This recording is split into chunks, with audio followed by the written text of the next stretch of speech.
네, 지난해 한국의 주식 시장 유난히 또 부진했던 그런 시기였었거든요. 무엇보다도 미국 증시가 너무 잘 나가면서 우리와의 괴리가 커졌습니다. 올해 국내 그리고 세계 주식 시장의 화두 역시 트럼프 그리고 AI 이 두 개로 나눠볼 수 있을 것 같은데 자, 여러분 올해 우리 K 증시는 어떻게 흘러가게 될까요? 송재경 디멘전 투자자문 투자 부문 대표와 함께 자세하게 분석해 보겠습니다. 안녕하십니까? 안녕하십니까? 네. 먼저 짧게 이제 미국 시장 보도록 하겠습니다. 오늘의 흐름은 미국과 세계 증시 가고요. 그다음에 우리 한국 증시 가고 전략 이렇게 마무리를 할 텐데 작년 뉴욕 증시, 미국 증시 너무 좋았습니다. 뭐 이렇게 좋아도 되나요? 한번 짧게 정리해 볼까요? 너무 부러웠죠. 너무 부러웠죠. 예, 작년 뭐 짧게는 작년 한 해도 워낙 좋았고 네. 좀 길게 보면 2년, 더 길게 보면 한 10년간 미국 예외주의, 미국만 나올러 간다. 네. 이제 정말로 한 10년간 불장세였다 이렇게 봐야 될 것 같은데요. 말씀하신 대로 작년 한 해만 놓고 보면 미국의 대표 지수인 S&P 500 대형주 지수죠. 예. 이게 작년 한 해 동안 23% 올랐는데 재작년 2023년도에 24% 올랐는데 또 거의 그만큼 연속으로 올랐어요. 그래서 정말 2년 연속 20%대에 있은 소위 이제 강세장을 2년 연속 연출했다. 예. 나스닥은 더합니다. 작년에 28% 올랐고 그 전에 43% 올랐는데 거기 28% 올랐으니까 어마어마한 거죠, 사실은. 네. 심지어 다우조차도 한 12% 이상 올라가면서 대표적인 이제 3대 지수 자체가 전 세계를 견인하면서 정말로 이제 좀 부러움의 대상이 됐다. 네. 그것만은 뭐 좀 확실한 상황인데 12월 초를 중심으로 말씀 주신 대로 최근 한 달간은 좀 사실은 조금 조정 국면에 들어가는 듯한 모습을 보이고 있어서 네. 2년 이상의 이런 장기 강세장이 끝 무렵이 아닌가라는 그러한 우려들도 좋아요. 서서히 나오고 있다. 그 이야기는 조금 이따가 저희가 네. 자세히 또 나눠보도록 하겠습니다.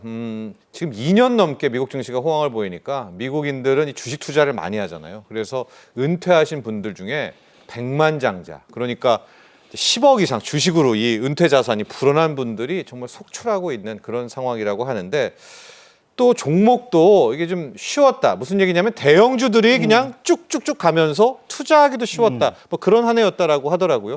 종목도 한번 들어가 볼까요? 예, 뭐 우리가 많이 뭐 재작년, 작년 다 합쳐보면 그냥 딱 한 종목 정말로 주식을 모르는 분들도 미국이 아니라 한국 주식 모르는 분들도 이 종목은 다 압니다. 엔비디아. 네. 정말 그 회사가 뭐 하는지도 몰라도 이름은 다 들어본. 또 그냥 계속 올라가 사놓고 기다리는. 네. 그래서 엔비디아가 이제 당연히 이제 가장 많이 올랐고요. 자그마치 한 달, 1년 동안 얼마나 올랐냐면은 거의 188% 예. 거의 3배 오른 거죠. 그러니까 예. 그냥 들고만 있었으면은 대박이 났었다 봐야 될 것 같고 우리가 잘 아는 이제 뭐 애플, 팔란티어, 테슬라, 아마존 그래서 이제 M7에 새롭게 두 종목이 더 들어왔는데 네. 브로드컴과 팔란티어가 들어오면서 이제는 M9 뭐 이런 식으로 불려질 만큼 정말로 대형 종목들 투자만 하면 대박이 나는 또 다른 작년이었다. 이렇게 네. 정리해 볼 수 있을 것 같습니다. 자, 이게 종목을 받고 저희가 이제 크게 마지막으로 이제 뉴욕 증시, 미국 증시 총평해 볼 텐데 그 사이사이에서 여러 가지 테마도 한번 보도록 하겠습니다. 올해도 AI가 갈 것이냐, 말 것이냐. 그런데 올해 대부분의 증권사라든가 투자기관에서도 또 AI 혁명, 그게 이제 어떤 식의 모습을 바꾸든지 AI 테마는 유효하다. 이렇게 좀 이야기를 했더라고요. 어떻게 평가하십니까? 뭐 이제 우리말에 주마가편이라는 네. 고사성어 있지 않습니까? 달리는 말이 계속 더 다 잘 달릴 거다. 그 대표적인 게 아까 말씀 주신 AI입니다. 그래서 지난 2년간은 AI 하드웨어 종목들이 잘 갔다고 한다면 이제 작년 하반기부터 올해로 넘어오면서 AI 소프트웨어 관련된 종목들이 갈 거다. 솔루션이라는. 예. 네. 이제 그쪽으로 이제 그래서 이제 소위 웨드부시라는 데서 이제 올해 기대되는 총 10가지 종목들 이름들을 쭉 보면 네. 다 AI 관련된 겁니다. 맞아요. 예. 보시면 첫 번째가 엔비디아, 두 번째가 마이크로소프트. 저희 챗 GPT입니다. 맞습니다. 이제 그다음에 세 번째가 팔란티어. 이게 이제 소위 말하는 소프트웨어의 대표적인 네. 주자죠. 그다음에 4위가 이제 우리가 잘 아는 테슬라, 5위 구글 모회사인 알파벳, 6위는 애플, 7위는 몽고DB. 이게 또 이제 일종의 소프트웨어 회사입니다. 네, 솔루션. 예, 그다음에 8위가 페가수스 시스템스, 그다음에 9위가 스노우플레이크, 네. 그다음에 마지막이 세일즈포스닷컴. 네. 결론적으로는 하드웨어와 소프트웨어 업종이 다 섞여서 다 결론적으로는 AI의 수혜를 받는 종목들로 다들 내세운 걸 봐서는 여전히 거기에 대한 기대가 엄청 높은 것만은 사실이다. 이렇게 정리해 볼 수 있을 것 같습니다. 자, 이렇게 AI는 살아있다. 다만 AI 반도체가 아니라 AI 소프트웨어 쪽으로 넘어가는 이제 그런 한 해가 올해 될 것이다. 이렇게 많은 분들이 전망을 해주시는데 우리 서학개미 분들이 크게 두 종목이거든요. 엔비디아하고 테슬라. 이 두 종목은 좀 뭐 저희 경제 인사이트지만 집중적으로 좀 봐야 될 것 같아요. 엔비디아 올해도 작년만큼 갈 것인가? 브로드컴이라는 경쟁자가 나와서 힘들 것이다. 또 여긴 AI 반도체니까 솔루션 아니냐? 그럼 올해 좀 힘들지 않을까? 엔비디아에 대해서도 약간 의견은 나뉘는 것 같아요. 엔비디아는 어떻게 평가를 하십니까? 뭐 소위 말하는 블랙웰이라는 차세대 네. 칩이 나오냐 안 나오냐 갖고 아직까지도 얘기가 설왕설래가 양산되느냐. 많습니다. 네. 그래서 결국은 고민들이 좀 많은 것 같은데요. 확실한 건 지난 2년간만큼의 상승 속도, 그 기울기를 지속적으로 내기는 좀 이제 사실 기대감을 좀 낮춰야 된다. 이거 말은 맞는 것 같은데요. 그 이유가 뭐냐면 포인트는 한 세 가지 정도 될 것 같습니다. 첫 번째는 AI 투자가 지난 2년만큼 폭발적으로 나올 거냐. 왜냐하면 많긴 하긴 할 텐데 작년에 한 50% 투자했으면 올해는 그거보다는 좀 줄어서 할 만큼 했죠. 예, 네. 한 20%뭐 이렇게 네. 줄다 보면 아무래도 주가 상승률도 그만큼 좀 둔화되지 않을 거라는 걱정. 두 번째로는 엔비디아 아니면은 아예 없었습니다. 엔비디아가 80~90% 시장을 독점했는데 AI 칩. 예, 아까 말씀드렸던 브로드컴이든 뭔가 대체가 나오는 거 아니냐라는 걱정. 그러면 그전에는 엔비디아가 이 큰 시장, 엄청난 성장하는 큰 시장을 혼자 다 먹을 거다는 거에서 이거 조금씩 뺏기는 거 아니야? 그러면 엔비디아에 대한 아무래도 기대가 좀 떨어지는 거. 마지막으로는 사는 고객사들, 아까 봤던 마이크로소프트니 오픈AI니 뭐 이런 애플이니. 애플이 이런 고객사들이 이렇게 계속 영원히 투자할 수 있겠냐? 왜냐하면 거기서 돈을 잘 벌어야 되는데 돈을 버는 것은 아직은 좀 더 시간이 걸릴 것 같거든요. 그러다 보니까 상대적으로 고객 마진이 올해 조금씩 떨어진다면 결국 AI 투자가 조금 더 약화될 가능성이 있기 때문에 이런 세 가지 요인 자체가 엔비디아의 지속 우상향에 대해서 뭔가 발목을 잡을 수 있다는 것을 우리 투자자분들 꼭 알 필요가 있겠다 이렇게 말씀드립니다. 그렇습니다. 우리 서학개미 분 중에서도 엔비디아에 정말 많은 투자를 했고 또 사랑하는 분들도 계시지만은 방금 우리 송재경 대표 이제 AI 데이터 센터에 그 AI 칩이 들어가지 않습니까? 웬만한 빅테크들이 지금 사서 다 이제 만들어 놨어요. 그래서 이제 그걸 가지고 돈 버는 시대, AI 솔루션이 올해는 좀 포인트가 아닐까 이런 주장이 있으니까 이런 점도 꼭 참조하시고요. 실은 규모별로는 가장 많은 투자를 하고 있는 게 테슬라고 테슬라가 트럼프 당선 전후로 해서 기염을 토했습니다. 그러니까 테슬라에 대한 방향성도 많이들 궁금하시는데 테슬라도 한번 분석해 주시죠. 결국은 테슬라가 올해 정말로 그 사이에 고생 많이 시키다가 네. 올해 하반기에 완전 기사회생했습니다. 11월부터 그래서 2021년도에 최고 전고점을 뚫고 올라가기까지 했고 지금은 이제 거의 비슷한 상황까지 좀 소폭 조정을 받긴 했는데요. 다만 최근 들어서 좀 걱정들이 나타나는 것은 이것이 테슬라에 대한 기대냐 테슬라의 수장인 머스크에 대한 기대에서 조금 다를 수 있다라는 거죠. 무슨 말이냐면 머스크가 벌려놓은 일들은 테슬라뿐만 아니라 소위 우리가 잘 아는 스페이스 X나 네. 기타 다른 비상장돼 있는 엄청난 성장 산업들이 있는데 이것은 테슬라가 지분을 갖고 있는 건 아니거든요. 네. 그러다 그렇죠. 보니까 이게 네. 테슬라에 투자를 하면서 머스크에 대한 기대감을 갖고 있는 건데 둘이 똑같이 연결돼 있는 것만은 아니다. 어느 순간은 둘이 따로 놀 수가 있다는 걸 좀 일단 알아야 될 것 같고요. 예. 실제로 테슬라가 지금 멀티플이 작년에 한때는 140배까지 갔다가 그러니까 원래 향후 벌어들일 예상액에 140년치를 반영한 거네요. 예, 근데 140배까지 갔다 지금 좀 내려와서 120배 뭐 이 정도 되는데 오히려 작년보다 올해 벌어들일 이익이 더 줄 것 같아요. 그런 측면에서 놓고 보면 왜냐면 올해 경쟁이 좀 더 치열할 거기 때문에 실제로 테슬라는 기대감으로 좀 엄청 와 있는 상황이기 때문에 우리 국내 이 소학개미들 투자자분들 엄청 사랑하는 최애 종목이긴 하지만 맞습니다. 올해 변동성 상당히 클 수 있으니 그 점도 꼭 유념하실 필요가 있겠다 말씀드립니다. 좋습니다. 송재경 대표께서도 이제 테슬라에 대한 이야기, 우리가 일론 머스크에 대한 기대감을 마치 테슬라에게 다 쏟아붓고는 있지만 지금 이야기하고 있는 우주항공은 스페이스X가 있고요. 드론도 지금 어느 회사가 될지 모릅니다. 이렇게 사업별로는 좀 나뉠 수가 있기 때문에 머스크와 테슬라를 좀 분리해서 보자라는 그런 조언도 꼭 참조하시면 좋을 것 같고요. 자, 이제 뉴욕 증시, 미국 증시를 좀 전망 마지막 총평해 보도록 할 텐데 전체적인 시장 전망해 주시고 관련해서 이벤트들 굉장히 많거든요. FOMC 또 트럼프 취임 1월 이벤트들도 있기 때문에 뭐 1월 증시 짧게는 크게 보면 올해 연간 미국 증시 함께 좀 전망해 주시죠.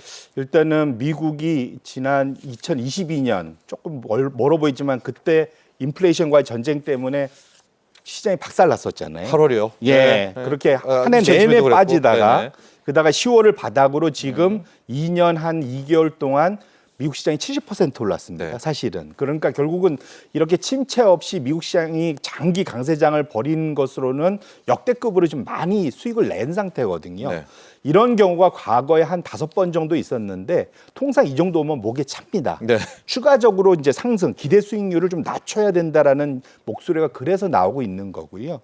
여기에 두 번째로 이제 밸류에이션이 지금 많이 올랐으니까 다 비싸잖아요. 네. 과거 역대 100년 동안 세 번째로 비싸다고 하거든요. 그래서 그런 측면에서 놓고 보면 기대 수준을 좀 낮출 필요가 있다는 걸 분명 투자자분들 좀 아실 필요가 있을 것 같고요. 두 번째로는 지금 1월 20일 날 트럼프가 취임하면서 쏟아낼 행정 명령이 뭐가 나올지 사실은 예측 봐봐야죠. 네. 그럽니다. 네. 대체로 뭐 이민과 관련된 거, 에너지와 관련된 우크라이나도 거, 있죠. 네. 네. 그다음에 뭐 기타 관세와 관련된 네, 거 이런 관세. 것들을 쫙 쏟아낼 것 같은데 실제로 그거 이후에 거기에 대한 소위 시장에서 그걸 소화하는 데 시간이 꽤 걸릴 것 같아요. 그래서 보통 취임일 이후로 한 3, 4개월 동안 미국 시장이 쉽니다. 그래서 그와 관련된 좀 긴 호흡으로 좀 시장을 볼 필요가 있다는 걸 꼭 염두에 두시고요. 장기적으로는 뭐 올해 아까도 많이 나왔던 양자 컴퓨팅이니 뭐 이런 것들이 올해 큰 화두가 되겠지만 올해 지금 시장 금리가 지속적으로 좀 올라가고 있는 상황이기 때문에 이런 소위 고퍼주들 상당히 비싼 종목들이 올해 변동성이 클 수 있다는 것들도 염두하면서 미국 시장을 꼭 바라볼 필요가 있겠다 이렇게 말씀드립니다. 좋습니다. 자, 이렇게 미국 증시 정리해봤고 이제 국장 K 증시로 와야 되겠죠. 작년 한 해 K 증시 정말 못 쳐다보겠다 이런 분들도 많이 있지만 우리가 직시를 해야 올해 또 제대로 될 거 아니겠습니까? 작년 한국 증시 얼만큼 좀 소외됐습니까? 기억하고 싶지 않은 한 해였습니다. 그래도 해주시죠. 네. 코스피가 한 해 9% 빠졌고 네. 코스닥은 20%가 넘게 빠졌습니다. 근데 이것도 엄청나게 지금 많이 빠졌다고 생각하는데 외국인들 관점에서 보면 얘기가 더 심각해집니다. 왜냐하면 달러 베이스로 외국인들은 바꿔가기 때문에 여기에다가 우리나라 원화가 달러 대비 14%나 올라갔거든요. 네, 두 걸 그렇죠. 합쳐보면 그러니까 코스피는 마이너스 22%, 23% 빠졌고 코스닥은 40%가 넘게 빠진 겁니다. 예, 최저점 기준으로. 그래서 네. 사실은 우리보다 못한 나라를 달러 베이스로 보면은 브라질, 네. 멕시코, 네. 러시아, 그 다음에 우리나라입니다. 결국은 미국하고 좀 되게 좀 거리가 멀어 보이거나 심지어는 전쟁하고 있는 나라들 수준으로 우리가 빠졌다는 측면에서 좀 심각하다 봐야 지금 될 것 표에 같고요. 나오는 건 원화 기준이고 이거 원화 저걸 기준. 달러 기준으로 하면 마이너스 21%, 23% 간다는 예, 거죠. 그렇게 되는 거죠. 그러면 원화 약세가 우리 있어요. 다음이 다 안 좋은 데가 러시아거든요. 그러니까 거의 러시아하고 삐까삐까한 상황. 전쟁 중인. 네, 그래서 그렇게 놓고 본다면 우리나라가 정말로 외국인들 입장에서는 우리도 답답했지만 외국인들 입장에서는 정말 버리고 싶은 시장인 것만은 분명했다. 다만 중요한 건 외국인들이 한국 시장을 삼성전자 빼고 나면 그렇게 안 버렸다는 게 또 하나의 숨어 있는 포인트다 이렇게 보셔야 될 것 같습니다. 자, 이렇게 힘들었던 작년을 보냈고요. 하지만 2025년이 시작이 됐습니다. 저희가 어떻게 될 건가의 총평은 맨 마지막으로 가도록 하고 업종별로 좀 가서 보죠. 왜냐하면 지금 작년 말도 그랬지만 조선이라든가 뭐 화장품이라든가 살아 있었거든요. 올해 상반기만 좀 좁혀서 좀 놓고 보면 우리 송 대표께서는 업종 좀 한번 분석해 주시죠.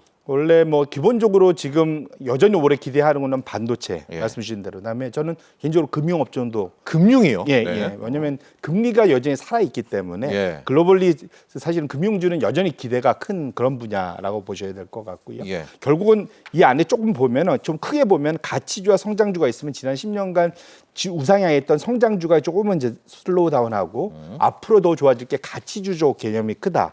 그런 측면에서 놓고 보면 우리나라 반도체가 사실은 가치주에 속합니다. 네. SK 하이닉스가 7배밖에 안 돼요, 사실은. 네. 워낙 돈을 잘 벌고 있기 때문에. 그래서 그렇게 놓고 본다면 사실 우리나라 시장 자체가 가치주다 보셔야 될 것 같고 지금 이게 약간 뭐 이건 전략적으로 해서 지금 뭐 1, 2월 달 뭐 이렇게 말씀을 주셨는데 지금 상반기에 좋아질 종목은 사실은 전략적으로 1월 달에 1등, 2등 하는 업종을 그냥 기다렸다가 보시고 쫓아가시기만 하도 됩니다. 예. 이게 미국이나 우리나라든 1월 달에 1, 2등 하는 업종이 상반기에 시장보다 훨씬 더 좋은 확률이 거의 90%가 넘습니다.